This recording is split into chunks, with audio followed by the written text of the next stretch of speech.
and she found his shop so meager and lean, made gay with 1,000 bows of green.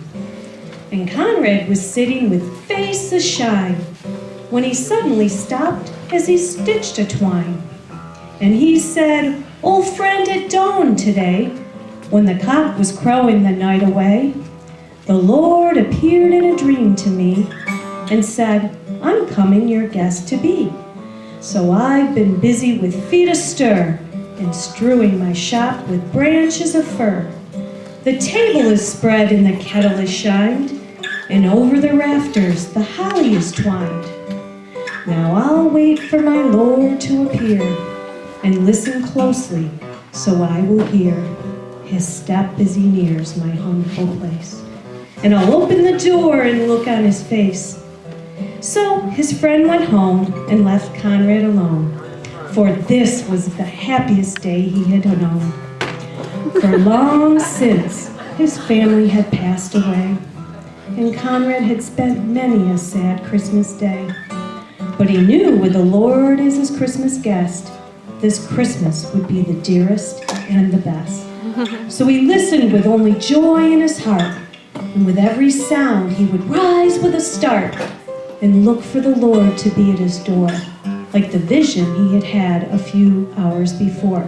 So he ran to the window after hearing a sound, but all he could see on a snow-covered ground was a shabby beggar whose shoes were torn and all of her clothes were ragged and worn. Oh, but Conrad he was touched, and he went to the door, and he said, "You know, your feet must be frozen and sore. I have some shoes in my shop for you, and a coat that will keep you warmer too." So with grateful heart, the woman went away. But Conrad had noticed the time of day and wondered what made the Lord so late, and how much longer he'd have to wait. When he heard a knock at the door, he ran, but it was only a stranger once more. A bent old lady with a shawl of black, with a bundle of kindling piled on her back. She asked for only a place to rest, but that was reserved for Conrad's great guest.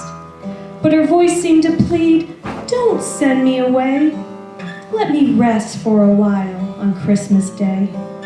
So Conrad brewed her a steaming cup and told her to sit at the table and sup.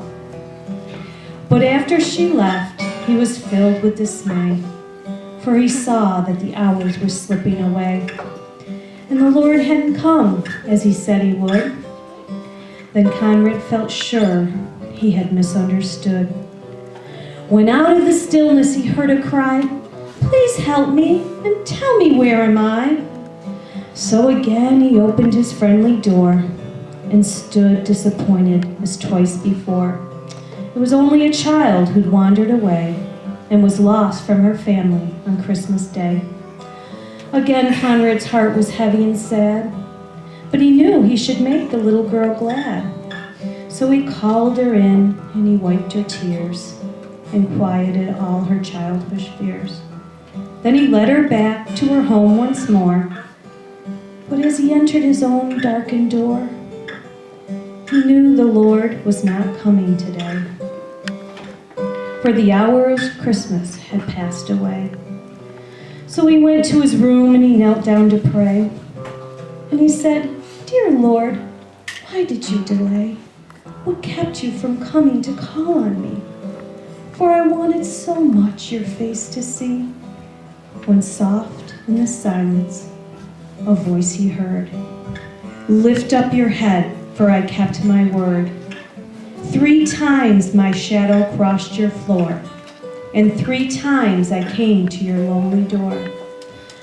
I was the beggar with the bruised cold feet, and I was the woman you gave something to eat.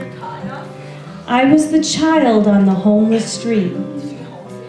3 times I knocked, and 3 times I came in, and each time I found the warmth of a friend. Of all the gifts, love is the best, and I was honored to be your Christmas guest."